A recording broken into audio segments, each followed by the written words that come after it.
아, 안녕하세요. 저는 50대의 남자입니다. 어쩌다 이혼한 처제와 이렇게 함께 살게 되었는지 궁금하신 분들이 많을 것 같습니다. 처음부터 처제와 같이 살게 된 것은 아닙니다. 그 전까지는 집사람과 함께 둘이 알콩달콩 살아가고 있었거든요. 저와 집사람은 대학생 때 처음 서로를 알게 되었습니다. 저는 재수생이었습니다. 공부를 못했다기보다 집에 우환이 있어서 그 당시 대학교를 꿈도 꾸지 못했죠. 아버지의 사업이 넘어가서 빚쟁이들에게 쫓겨다니느라 집을 계속해서 바꿔서 도망다니기 바빴습니다. 대학교 지원은커녕 고등학교도 제대로 나가지 못해서 출석 일수가 부족해 혹시나 졸업도 못할까봐 전전긍긍하며 지냈습니다. 다행히 아버지의 지인들께서 도와주셔서 반년 만에 어느 정도 나아졌죠. 결국 저는 다시 공부를 이어했고 그렇게 일반적인 남들보다 1년 늦게 대학에 진학하게 되었습니다. 그렇게 입학한 대학교에서 처음부터 허둥거려서 기숙사를 신청하는 시기도 놓치고 말았습니다. 일을 어쩌나 방황하던 중 괜찮은 하숙집이 있다는 정보를 친구가 알려주더군요. 다행히 전년도에 고등학교 동창이 먼저 이 학교로 입학해서 저에게 많은 도움이 되었습니다. 이제는 선배라고 부르라며 너스레 떠는 친구에게 고맙다고 밥 한 끼 사겠다고 말한 뒤 하숙집을 계약하러 찾아가 보았습니다. 아직 계약하기 전이라 아무도 없겠지 싶었는데 한 어린 여학생이 문을 열어주더군요. 순간 놀라서 당황하며 아무 말도 못하고 있자 여학생은 저에게 말을 걸었습니다. 하숙집 보러 왔어요? 고개를 끄덕거리자 뒤돌아 큰 목소리로 엄마! 하고 외치더군요. 순간 하숙집 딸이구나 라는 것을 알게 되었습니다. 반가워요. 우리 엄마가 하는 곳이라서 그렇게 하는 말이 아니라 진짜 여기만큼 가격 대비 깨끗하고 음식 잘 나오는 곳 없거든요. 라고 싱긋 웃으며 말을 하더군요. 악수를 건네는 당당한 여학생의 모습에 저는 첫눈에 반해버리고 말았습니다. 마치 어른처럼 세련되고 자연스럽게 손을 내미는 여자는 난생 처음 보았거든요. 저는 그렇게 홀린 듯 하숙집을 계약하게 되었습니다. 알고 보니 여학생은 저와 같은 그 해의 신입생으로 같은 학교를 다니게 되었습니다. 게다가 우연인지 인연인지 전공마저 똑같아서 급속도로 친해지게 되었죠. 제가 재수한 사실을 알고 오빠라고 부르는데 행동은 저보다 훨씬 어른스러워서 참 신기했어요. 하숙집 맨 위층은 주인 아주머니와 여학생 그리고 그 여학생의 여동생까지 셋이 살고 있었습니다. 제가 재수한 이유에 대해서 궁금해하길래 솔직히 말해줬죠. 아버지의 사업 때문이라며 조금은 원망스럽다는 투로 이야기하자 그마저도 부럽다고 하더군요. 자신은 태어났을 때부터 아버지가 없어서 한 번이라도 아빠의 정을 느껴보고 싶다고 말이죠. 그 말을 듣는 순간 제가 불평불만을 했던 사실이 부끄러워졌어요. 아버지가 보고 싶다며 눈물을 글썽이는 그녀의 얼굴을 보자마자 저도 모르게 고백을 해버렸습니다. 내가 그 빈자리 다 채워줄게. 가족이 되어서 절대 널 외롭게 두지 않을 거야. 말해놓고도 제가 무슨 소리를 한 건지 얼굴이 빨개졌습니다. 그런 저를 빤히 보더니 귀엽다는 듯 오히려 제 머리를 쓰다듬더군요. 앞으로 얼마나 잘하나 지켜볼 테니 한번 노력해봐요. 라는 그녀의 말에 그게 대체 무슨 뜻이냐고 예스냐 노냐 물어봤죠. 여유있게 깔깔대며 맞춰보라는 그녀와 허둥지둥대며 새빨개진 저는 그날 연인이 되었습니다. 그녀는 바로 지금의 집사람이죠. 그 당시 처제는 나이가 너무 어려서 생각이 잘 나지 않습니다. 기억을 더듬어 보면 늘 하숙집 아주머니 앞치마 끝자락을 꼭 잡고 서 있던 것 같아요. 제법 나이 차이가 나는 두 자매였죠. 집사람이 20살일 때 처제는 6살이었습니다. 아버지가 일찍 돌아가셨는데 처제는 어떻게 존재하는지 묻고 싶었지만 그 당시에는 왠지 물어보면 안 될 것 같아서 물을 수 없었어요. 장모님께서 잠시 만나셨던 남자에게서 생긴 아이라는 건 나중에 알게 된 사실이었습니다. 그러나 처제가 태어날 때쯤 이미 헤어지고 연락이 되지 않아서 장모님께서 혼자 키우셨다고 하더군요. 그런 처제에게 저는 오빠이자 삼촌, 아버지 같은 사람이었습니다.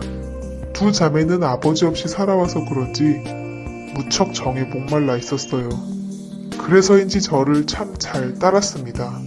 저도 그런 그녀들을 보면 안쓰러워서 한없이 잘해주고 싶었습니다. 전 대학교 1학년을 마친 후 군대를 가게 되었습니다. 울먹이는 그녀에게 기다리기 힘들면 그냥 다른 남자 만나도 된다고 했지만 고개를 가로저으며 꼭 기다릴 거라고 하더군요. 솔직히 저는 기대하지 않았어요. 제 주변에도 군대를 가면 99% 고무신을 거꾸로 신는다는 이야기밖에 없었기 때문에 진작부터 마음을 비우고 있었습니다. 기다리면 고맙지만 안 기다려도 원망하지 않겠다는 마음이었죠. 그래서 첫 번째 휴가를 나왔을 때 그녀에게 연락이 오지 않았어도 조금은 서운할 뿐 그럴 수 있다고 생각했습니다. 하숙집을 찾아가 볼까 생각도 했지만 괜히 미련 떠는 것을 보여주고 싶지 않아서 그냥 복귀를 했습니다. 두 번째 휴가를 나왔을 때에도 감감무소식이었습니다. 저는 그래서 이제 아예 끝났구나 싶었죠. 그러던 어느 날 부대로 누군가 면회를 왔다고 하는 것입니다. 혹시 그녀일까 싶어서 서둘러 갔더니 그곳에는 전혀 예상 밖의 여자가 앉아 있었습니다. 바로 장모님이었죠. 왜 여기에 혼자 오셨냐고 물으니 펑펑 울면서 자기 딸 좀 말려달라고 하는 것입니다. 전 영문도 모른 채 어리둥절할 뿐이었죠. 정황상 제가 차인 건데 대체 뭘 말려달라는 건지 모르겠다고 하자 제 가슴을 치시며 화를 내셨습니다. 너 때문에 내 딸이 임신했다고. 나와 똑같은 길을 걷게 하고 싶지 않았는데 이놈의 팔자가 사나운 건지 이런 것까지 담고 아휴 진짜 내가 못 산다. 너한테 패기치지 않겠다고 혼자 나와서 기른다는데 내 속이 다 썩어 문드러져. 어쩌면 좋니 세상에. 그 이야기를 듣는 순간 머리를 한 대 맞은 것처럼 띵하더군요. 그녀는 제 예전 한마디 때문에 임신 사실을 숨긴 것입니다. 입대 전 그녀와 술을 마실 때 제가 무심코 한 말이 있었거든요. 난 우리 아버지처럼 자식들 고생시키기 싫어. 가진 것도 없는데 무작정 애를 낳으면 어떡해. 애들이 뭐 그냥 알아서 쑥쑥 크는 줄 아는데 진짜 답답해 죽겠다. 난 절대 돈 없이 애들 키우지 않을 거야. 내 능력이 되기 전까지 아이를 가질 생각도 안 할 거고 만약 내가 돈을 많이 못 벌잖아? 난 그럼 아이를 갖지 않을 거야. 제가 술 기운에 짓거린 그 말들 때문에 저에게 임신 사실을 알리지도 못하고 혼자 전전긍긍 하다가 숨어버린 것이었죠. 저는 너무 미안해서 눈물이 흘렀습니다. 미련한 저 때문에 마음고생을 시켜서 정말 속상했습니다. 그 다음 휴가를 나가자마자 그녀를 찾아가서 무릎 꿇었습니다. 어느덧 봉끝 나온 배를 황급히 감추며 당황해 하더군요. 너에게 불안감을 줘서 너무 미안해. 우리 결혼하자. 지금처럼 마음 아픈 일 한평생 없도록 노력할게. 정말 잘할게. 제 고백에 그녀는 아무 대답도 않고 가만히 눈을 감고 서 있다가 고개를 끄덕였습니다. 그렇게 저는 아빠가 되었고 남편이 되었습니다. 저희 부모님은 혼낼 줄 알았는데 기왕 이렇게 된 거 어떻게 하냐며 남자답게 책임지라고 하시더군요. 다행히 반대하는 이 없이 행복하게 우리는 결혼할 수 있었습니다. 군인일 때 결혼식을 올리기도 조금은 애매해서 제대한 후 진행하기로 했습니다. 집사람도 배가 점점 불러와서 차라리 아이를 낳고 웨딩드레스를 입은 후 식을 올리는 게 좋다고 하더군요. 휴가 나온 날 혼인신고를 미리 하러 동사무소에 가는데 참 기분이 싱숭생숭했습니다. 내가 유부남이라니, 곧 우리를 쏙 닮은 아이가 생긴다니 정말 믿겨지지 않았죠. 무사히 출산을 하고 휴가 때마다 커가는 아이의 모습을 보며 혼자 육아를 담당하는 집사람에게 참 미안하고 고마웠습니다. 장모님도 많이 도와주셔서 다행이라고 생각이 들었어요. 이제 막 초등학교에 올라간 처제는 마치 자신의 동생이 생긴 것 같다며 좋아했죠. 언니이자 이모가 된 처제는 어린 나이에도 스스로 나서서 분유도 먹이고 기저귀도 갈아주는 등 그 나이 때 아이들과 달리 기특한 모습을 보였습니다. 제대 후 우리 둘 다 아직 학생의 신분이라서 졸업 전까지 장모님네 하숙집을 신세지며 지내기로 했어요. 대신 제 방은 예전 그 하숙생들의 방이 아닌 맨 위층으로 집사람과 같이 지낼 수 있었습니다. 변변찮은 신혼집 하나 마련하지 못해서 미안하다며 취직하자마자 제일 먼저 집부터 마련하자고 집사람과 굳게 다짐했습니다. 전 그렇게 졸업을 하고 취직을 했습니다. 처음엔 작은 원룸을 얻어 월세부터 시작했어요. 그 뒤로 저축을 알뜰살뜰 모아서 투룸으로 옮겼고 몇 년 후에는 전세금을 모을 수 있었습니다. 만약 서울이면 엄두도 못 냈을 텐데 지방 소도시라서 그나마 다행이라고 생각했죠. 그렇게 알콩달콩 살아가고 있을 무렵 불행의 시작을 알리는 전화벨이 울렸습니다. 웬만하면 근무 시간에 전화를 잘 하지 않는 집사람인데 대체 무슨 일이지 싶어서 전화를 받았습니다. 울먹이며 장모님께서 쓰러지셨다고 하는 것입니다. 지금 구급차로 이동 중인데 너무 무섭다며 와줄 수 있냐고 하더군요. 저는 바로 병원으로 달려갔습니다. 그곳에서는 우리 딸과 처제를 부둥켜 안고 울고 있는 집사람이 있었죠. 그날 그렇게 허망하게 장모님께서 심근경색으로 세상을 떠나셨습니다. 몇 명 오지 않는 장례식에서 집사람은 숨 넘어가듯 울다가 몇 번이나 혼절했는지 모릅니다. 아버지 없이 자라서 20대에 어머니까지 잃는 슬픔은 감히 제가 헤아리지 못할 정도였죠. 안타까운 그 모습을 보며 저는 우리 집사람과 우리 딸 그리고 처제까지 내 손으로 지켜야 한다고 결심했습니다. 이후 집사람도 결심한 듯 자신도 일을 하겠다고 하더군요. 4명의 식구가 먹고 살려면 할 수 없다며 말이죠. 처제도 일찍부터 철이 들어서 초등학교 하교 후 딸을 봐주겠다고 했습니다. 집사람은 대학교를 겨우 졸업했지만 임신과 출산을 하느라 학점이 그리 좋지 못했고 졸업 후 취업 활동도 없었기 때문에 평범한 회사에 들어가긴 무리였습니다. 하는 수 없이 다른 일을 알아보게 되었죠. 마트 계산원부터 식당 서빙, 주방 참모까지 말 그대로 닥치는 대로 일을 하더군요. 그렇게 흐른 세월이 벌써 30년입니다. 그 사이 많은 변화가 있었습니다. 우리 딸은 무럭무럭 바르게 자라서 심지 곧고 다른 청년을 만나 결혼을 하게 되었습니다. 특이한 점이 있다면 사위가 우리나라 사람이 아닌 것입니다. 딸은 한국에 잠시 놀러온 독일 청년을 만나 사랑에 빠졌고 그렇게 둘은 결혼을 하게 된 것이죠. 그래서 현재 딸은 독일에서 사위와 거주하고 있고 1년에 한 번씩 한국에 놀러오고 있습니다. 처제도 결혼을 하긴 했었습니다. 직장 동료와 만나서 결혼을 했는데 생각보다 순탄치는 않은 것 같았습니다. 자주 싸우고 우리 집에 와서 자고 가는 날이 많길래 집사람과 전 걱정했습니다. 대체 무엇 때문에 그리 싸우냐고 물어봐도 걱정하지 말라며 그냥 사랑 싸움이라고 웃고 넘기는데 어떻게 그럴 수 있나요? 딸 같은 마음으로 자꾸 신경이 쓰였습니다. 그러던 어느 날 아무 생각 없이 화장실을 열었는데 그 안에 처제가 샤워를 하고 있었습니다. 화들짝 놀라며 눈을 돌리려는 순간 저는 제 눈을 의심했습니다. 황급히 몸을 감추는 처제의 팔을 제쳐서 자세히 살펴봤죠. 팔다리를 제외한 복부와 등에 온통 시퍼런 몽자국이 가득했습니다. 알고 보니 술만 마시면 상습적으로 손을 올리는 놈이었던 것입니다. 저는 순간 눈이 돌아서 그놈을 잡아야겠다며 달려나가려 했지만 집사람과 처제가 말리더군요.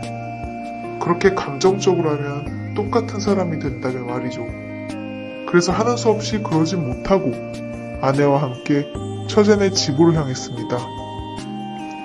술을 마시고 골아 떨어져 있는 놈팽이를 뒤로 하고 처제의 옷과 짐들을 대강 싸서 들고 나왔습니다. 변호사 비용은 얼마든지 대줄 테니 지금 당장 병원 가서 진단서를 떼고 이혼할 준비를 하라고 했습니다. 그렇게 그날 이후 처제는 이혼을 준비하게 되었습니다. 훗날 왜 진작 이혼하지 않고 있었냐 물어보니 이혼하면 갈 곳이 없는데 어릴 적 신세를 진 우리 집에 또다시 신세를 지고 싶지 않았다고 합니다. 미안해서 차마 그럴 수 없다고 하더군요. 무슨 소리냐며 우린 가족이니 절대 그런 걸로 기죽지 말고 패기친다 생각하지 말라고 다독였습니다. 그렇게 처제의 이혼은 마무리되었고 우리 셋은 한 집에 살게 되었습니다. 그놈과 헤어지기 전부터 마음고생이 심했는지 갈수록 말라가는 처제가 안쓰러웠습니다. 같이 살게 되었으니 맛있는 음식도 넉넉히 먹이며 건강을 되찾게 하고 싶었죠. 그런데 자꾸 식욕이 없다며 음식을 잘 먹지도 않더군요. 워낙 어릴 적부터 소화기가 약했던 처제라서 스트레스 때문에 그런가 보다 생각을 했습니다. 그러던 어느 날 화장실만 갔다 하면 남몰래 구토를 하는 모습을 보게 되었고 사태의 심각성을 깨닫게 되었습니다. 혹시 섭식장애인가 싶어서 병원에 데려갔는데 의사는 고개를 갸우뚱하며 더 큰 병원에서 검사를 받자고 하더군요. 처제는 별일 아닐 거라고 했지만 저는 겁이 덜컥 났습니다. 바로 다음날 대학병원에 가서 검사를 받았고 결과를 받아든 순간 모두가 좌절에 빠지고 말았습니다. 처제는 위암 말기였습니다. 왜 진작 병원에 오지 않았냐는 의사의 말에 가족 모두 아무 말도 할 수 없었죠. 다행히 전이암세포가 복강 안에만 퍼져서 수술이 가능하다고 하더군요. 먼저 항암치료로 종양의 크기를 줄이고 수술을 진행한 뒤 다시 항암제를 투여하기로 했습니다. 남몰래 토하던 처제는 이제 하루에도 몇 번씩 구토를 하기 시작했습니다. 밀려오는 고통과 구역질을 참지 못하고 침대에서 일어나지도 못한 채 구토를 하는 처제의 모습에 가슴이 아팠습니다. 낮에는 집사람이 병간호를 하고 밤에는 제가 자리를 지켰습니다. 하루에도 몇 번씩 침대 시트를 전부 빨아야 하는 상황이었지만 어떻게든 희망을 버리지 않고 간호를 했습니다. 대부분의 말기 환자가 1년 내 사망한다고 하더군요. 그 말을 듣고 1년이 가까워질수록 하루하루 아침마다 살아있는 것에 감사드리고 지냈습니다. 그래서 어떻게 됐냐고요? 그렇게 감사하며 지낸 지 올해로 3년째입니다. 병원에서는 가족의 힘이라고 기적이라고 봐도 좋다고 하더군요. 하지만 5년 생존율은 5%도 안 된다고 하니 안심하지 말고 매일같이 최선을 다해서 돌보고 있습니다. 남들이 들으면 왜 그렇게 최선을 다하냐고 묻더군요. 글쎄요. 어린 나이에 투병 생활을 하는 것이 안쓰러운 것도 있고요. 타국에 있는 딸과 겹쳐 보여서 그런 것도 있는 것 같습니다. 어찌 보면 내 딸보다 함께한 처제이니 그럴 수도 있겠더군요. 힘들지 않냐고 묻는 분들도 주변에 많지만 저는 딱히 힘들다고 생각하지 않습니다. 초반에는 조금 힘에 부쳤지만 이젠 익숙해서 아침에 이를 닦고 밤에 이부자리를 펴듯이 하나의 습관이 된 것 같습니다. 제가 바라는 점은 딱 한 가지입니다. 하루라도 빨리 처제가 완치되는 것입니다.